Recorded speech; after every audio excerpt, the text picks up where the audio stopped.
Dalawang Memorandum of Cooperation na pirmahan na sa sidelines ng ASEAN-Japan Commemorative Summit. Narito ang news scoop ni Laika Cuevas.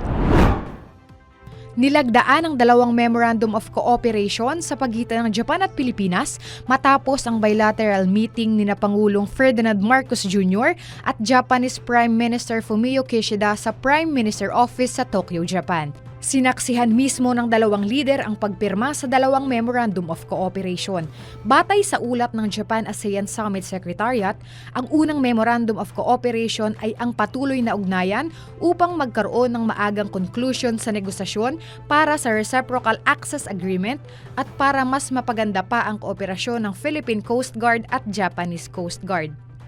Pinirmahan mismo ni Philippine Coast Guard Commandant Ron Hill Gavan at Japan Coast Guard Commandant Ishi Shohei ang dalawang Memorandum of Cooperation. Pinirmahan din ang isa pang Memorandum of Cooperation na nagpapalakas sa ugnay ng Pilipinas at Japan para sa energy transition at decarbonization, maging ang pagpapatuloy at promotion ng infrastructure cooperation.